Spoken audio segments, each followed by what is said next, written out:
Abis gitu biaya ngelahirin mahal banget. Setuju. Itu kalau misalkan normal aja udah mahal, apalagi kalau sesar. Tapi Kalau sesar itu mahal banget. nah, kedua tadi yang kalau dia nggak pengen punya anak, tiba-tiba punya anak. Anak itu rezeki.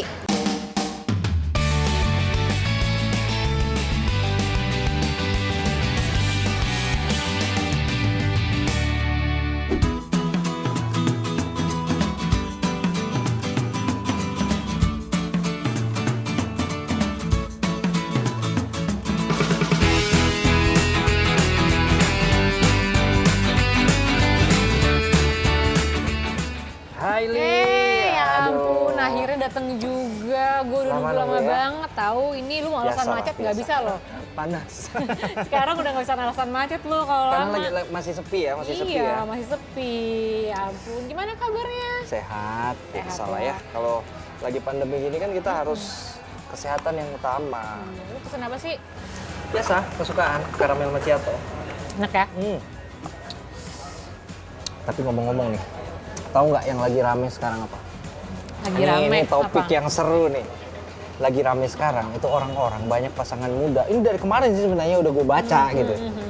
Yang menikah tapi nggak mau punya anak.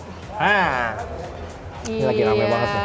Masuk akal sih menurut gue mereka menikah Masuk tuh. akal di mana? Iya, karena kan menurut gue kalau misalnya lo mau nikah ya udah nikah aja gitu kan. Maksudnya jangan sampai lo mau nikah karena pengen punya anak gitu kan. Kalau misalnya tiba-tiba gini loh, ini masalah mental. Kalau misalnya lo mau nikah terus punya anak, tiba-tiba Nah, lu karena sebuah alasan kesehatan nggak bisa punya anak, itu drop banget mentalnya. Makanya kita harus menghargai orang-orang yang kayak ya udah deh, gue nggak mau punya anak gitu. Oke, kan. tapi itu kan kasus yang berbeda. Ketika lu pengen, tapi lu ada masalah dengan kesehatan lo ya. Ada pun banyak Iya. cara gitu yang bisa lu lakuin gitu, bisa mereka lakuin gitu untuk. Tapi kan yang terpenting adalah mindset yang lu tanemin itu kayak gue pengen nikah tapi nggak pengen punya anak. Itu kan satu paket dan lu tahu nggak kayak kita dulu misalnya orang-orang tua kita kan nikah mungkin mereka berpikir adalah satu hari bisa punya anak yang dimana mereka capek kalau bekerja pulang ketemu anak ada baby itu kan jadi kayak seneng nggak sih, iya nggak sih? Iya, ada hiburannya, tapi giliran anak sakit, terus udah gitu giliran anaknya lagi rewel, itu pala pusing man, pusing banget. Itu Coba deh, namanya cobain. proses. Nah, lu tuh dari dulu gitu kan selalu bilang hidup tuh harus bahagia, hidup tuh harus sepraktis mungkin lah ya. Nah, punya anak itu juga bahagia. Tapi kan tanggung jawabnya itu besar bagi beberapa orang yang mungkin dia kayak secara finansial belum merasa belum duit. merasa ya, bukan mampu ya, belum merasa mampu. Akhirnya dia bilang ya udah deh mendingan dia nggak punya anak, karena tanggung jawab itu nggak cuma tanggung jawab kayak lo piara apa ya, kayak piara tanaman, udah gitu besok tanamannya kebanyakan air busuk mati gitu kan. Nah kalau punya anak tuh nggak kayak gitu, kita harus bener-bener kayak bikin anak ini sukses gitu loh. Jadi kalau misalnya dia merasa nggak mampu, kalau gue sih ngehargai banget lah dia sampai mau child Jadi free gini, gitu. berarti garis bawahnya adalah masalah duit nih. Iya, duit Iya. juga, waktu juga loh. Enggak waktu. dong, Sekarang gini, lo ketemu mama gue, janjian, gue telepon nih, Lan, gue lagi butuh curhat nih, terus lo datang ke sini. Lo kan punya waktu karena lo belum punya anak misalnya kan, terus ya udah lo bebas-bebas aja. Tapi kalau lo punya anak, lo harus kayak nanti dulu ya, anak, lo harus ngulangin waktu untuk anak lo. Jadi waktu lo untuk diri lo sendiri, untuk pekerjaan lo juga harus berkurang gitu loh. Tapi enggak dong, kalau kita bicara duit, kita bicara waktu. Ini kan masalah gimana lu membaginya kan. Misalnya duit tuh bisa dicari. Apa sih yang nggak bisa dicari gitu loh? Bisa. Duit, lu kerja tiap hari, lu punya gaji, lu punya penghasilan, bahkan lu punya side job yang banyak gitu ya. Misalnya seperti itu. Nah, itu kan bisa dicari berarti. Sesuatu yang berbentuk, sesuatu yang ada wujudnya, itu bisa lu cari. Nah, waktu bisa lu bagi, bisa. Tapi nggak 100% jadinya. Iya, itu kan tinggal gimana kita menjadikan yang beberapa persen ini jadi 100%. Kan yang penting bukan kuantitas, kualitasnya. Bener nggak? Bener nggak? Kualitas, tapi kalau misalkan misalnya nih anak-anak nih ya, gue kemarin ini yang sempat gue baca nih di Twitter, gue cari dulu nih ya, nih Jangan ada artikel pembahasan itu di sama. Twitter nih, katanya bayangkan hampir 3 miliar, ini hampir ya, ini hitung-hitungannya netizen, hampir 3 miliar untuk makan dan sekolah aja sampai anaknya berusia 21 tahun. Hitungan itu dari di luar mana biaya tuh? refleksi. 3 miliar hitungan dari mana Sebentar, ini di sekarang? luar biaya rekreasi. Lu mikir nggak sih, jadi gini, dari pertama lo nikah punya anak, nah pas gitu kan, I'm pregnant gitu kan, Wah, gitu kan udah seneng-seneng hamil. Itu dari pertama, lu harus memberi nutrisi buat istri lo. Benar, Ya kan? setuju. Itu nggak sedikit biayanya. Abis gitu biaya ngelahirin mahal banget. Setuju. Itu kalau misalkan normal aja udah mahal, apalagi kalau sesar. Kalau sesar itu mahal banget. Tapi kan kita laki-laki belum ya. belum itu selesai kan sampai bagian di tanggung situ. jawab. Iya, belum saya. Udah sesar nih, setelahnya pasca ngelahirin tuh kayak ada harus perawatan apa gitu. Ha-ha. Ya kan? Biar istri lo nggak drop, nggak apa gitu, tetap sehat ya kan. Udah gitu setelah anaknya lahir, nih ya, lu harus kasih makan yang terbaik. Belum lagi sekolah, biaya sekolah itu. Enggak, tapi dengar gini. Itu kan tadi Nggak biaya-biaya murah kan loh. yang katanya kalau kita punya anak bisa ngabisin 3 miliar. 3 miliar itu Kurang lebih ya, iya. kurang lebih ya. Tapi lu pikir kalau misalnya kita nggak punya anak, duitnya juga mungkin bisa lebih dari itu. Ayo, sama aja gitu loh. Iya, emang. Kebutuhan. Maksudnya Dan kayak itu kan semua bisa dicari, bisa lu upayain. Pernah nggak lu lihat nih, ada keluarga kecil nih, misalnya ya. Ibu, bapak, anak, 2 lah ya. Normalnya anak dua. anak dua. Bapaknya mungkin ya kerjanya biasa-biasa aja, bukan bos atau bukan yang pengusaha kaya, gitu. Biasa-biasa aja. Tapi ngelihat anak-anaknya, keluarganya tuh happy-happy aja gitu. Anaknya bisa sekolah, bisa dapat pendidikan, bisa makan enak, bahkan bisa jalan-jalan juga gitu loh. Tapi kayak mereka kalau kita hitung nih dari kasarnya, mungkin penghasilan bapaknya juga mungkin nggak sefantastis yang orang lain lihat Nggak gitu, sampai mungkin ratusan juta nggak sampai gitu ratusan kan. juta. Tapi mereka bisa dicukupin, bisa hidup layak, bisa hidup baik gitu loh. Jadi itu kan sebenarnya uang bukan masalah. Tapi Ya kan? masalahnya, apapun kalau menurut gue ya, kalau menurut gue apapun tanpa perhitungan yang jelas, itu bakalan bikin apa ya, blur aja gitu ke depannya. Sekarang kita hitung-hitungan, populasi di dunia ini udah banyak banget nih. Kita baca Berapa aja populasi. banyak? Banyak populasi ini ya. Dunia di tahun 2030, PBB memprediksi pertumbuhan populasi bakalan 8,5 miliar penduduk. 8,5 miliar, lu bayangin gak sih? Jadi, Kalau lu mau balas dengan artikel online iya dong. juga. Negara Afrika katakanlah di sub-Sahara ini rata-rata punya 4,7 kelahiran per wanita. Angka ini akan menurun pada 2100. Pada tahun 2100 ya. Tapi kan di belahan dunia lainnya, Contoh deh, Nigeria memegang rekor tertinggi kelahiran pada 2017, tapi itu kan menurun sekitar kira-kira 1,8 lah ya, 1,8 pada tahun 2100. Nah, kalau kita lihat yang mungkin kesini-sini, ya katakanlah contohnya Jepang, Tiongkok, itu populasinya bahkan di bawah. Takut dunia penuh. di dunia penuh kan masa gini, dunia. si dunianya tuh Gede. segini-segini doang, Itu segini-segini. gede. Ternyata di beberapa negara, nih kalau kita hitung skalanya dunia ya, bukan Indonesia aja ya. Dunia misalnya, itu penurunannya drastis loh. Nih, bayangin. Di Tiongkok aja, itu penduduknya, jumlah penduduknya di bawah 1 miliar, itu menjadi hanya 730 juta. Tiongkok tuh gede. Ya mungkin sekarang itu Kebayang udah nggak? ideal mungkin. Enggak dong, enggak ideal dong. Dia negara besar. Sekarang pikirin deh, tadi kan katanya dunia Dunia segitu-segitu aja. Segitu-gitu aja. Nah. Kebayang nggak populasinya segitu-gitu aja? Yang hidup sekarang kita nih, makin hari makin tua.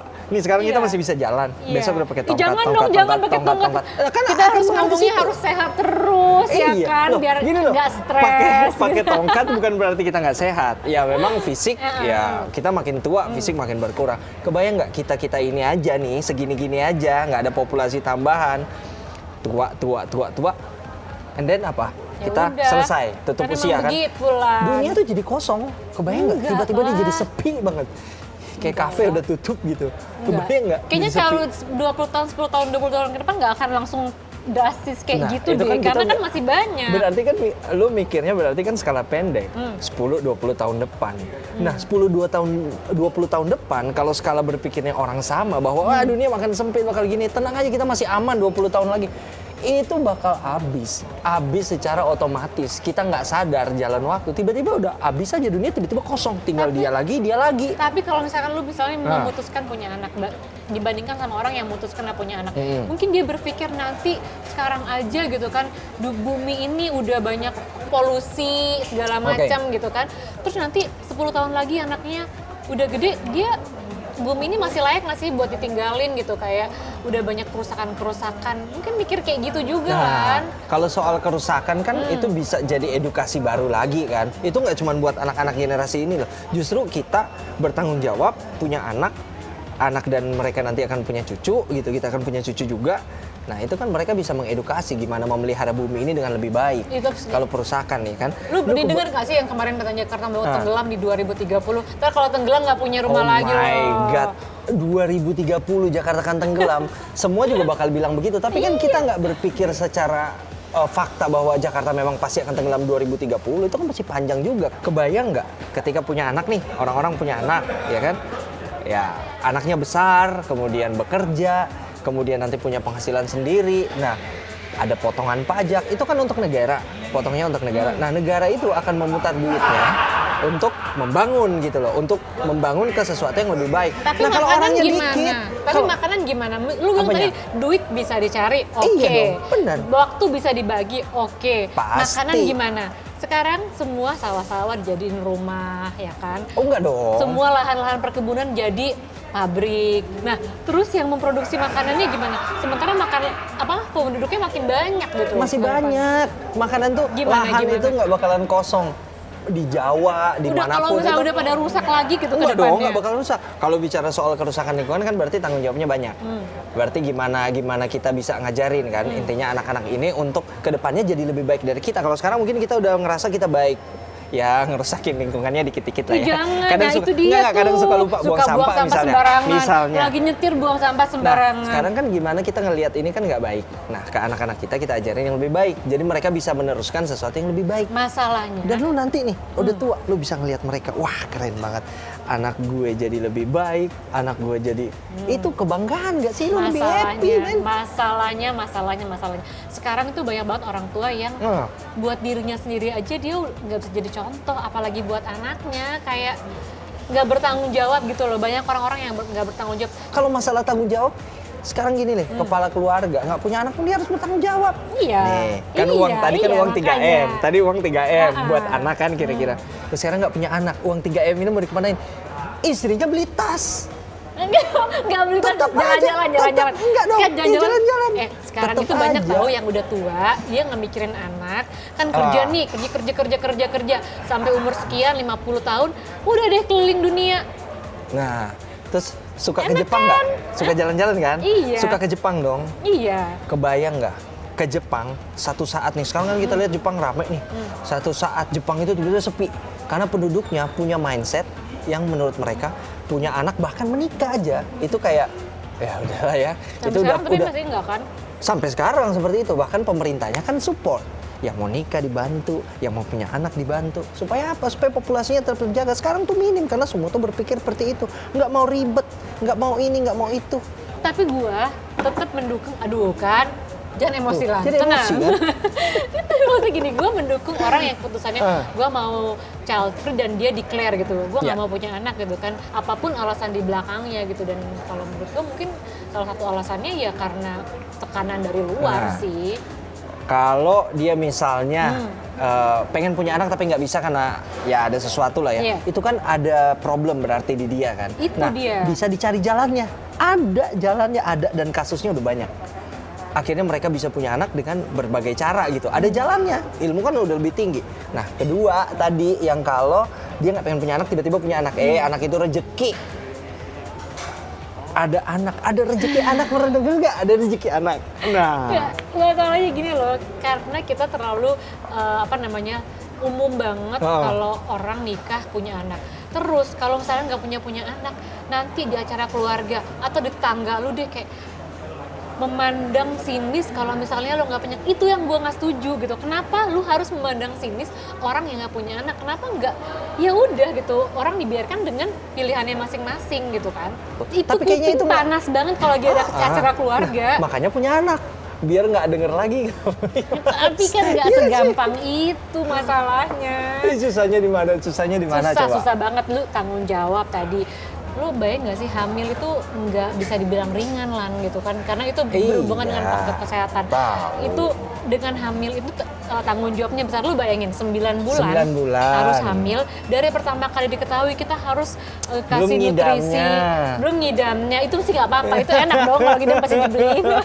Tapi maksudnya kayak lu resiko-resiko kesehatan. Gue dulu waktu hamil kayak tulang belakang sakit. Itu karena tua kali, bukan karena Enak hamil. aja, aku masih muda dong. Terus udah gitu belum lagi kayak misalkan hormonal apa segala macem. Emosi. Jadi emosi. Itu tanggung jawabnya gede. Terus juga abis hamil itu kan pas ngelahirinnya resikonya tuh gila banget gitu. Kayak orang-orang nanya, ngelahirin tuh sakit gak sih gitu. Jadi kayak ngelahirin tuh sakit banget.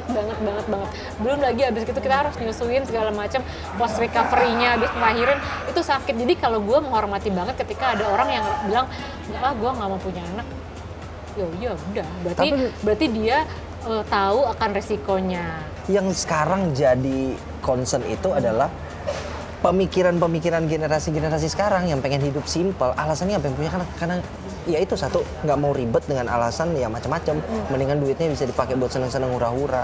Padahal mereka bisa gitu loh. Gimana lu kebayang nggak kalau itu sebaliknya? Mereka itu cuma alasan, enggak, gue nggak mau punya anak karena nggak mau ribet, nggak mau apa. Padahal dalam hatinya dia cuma bilang, gue nggak punya anak karena gue nggak bisa punya anak. Jadi please jangan pertanyakan alasan gue itu loh. Nah itu kan sisi dari orang-orang yang suka ngejudge kan. Tahu nggak ada konsekuensi kesehatannya loh untuk perempuan yang sebenarnya bisa punya anak, nggak ada masalah ya, fit aja. Terus misalnya dia tidak hamil dan tidak punya anak, ada loh konsekuensinya. Ada konsekuensi apaan?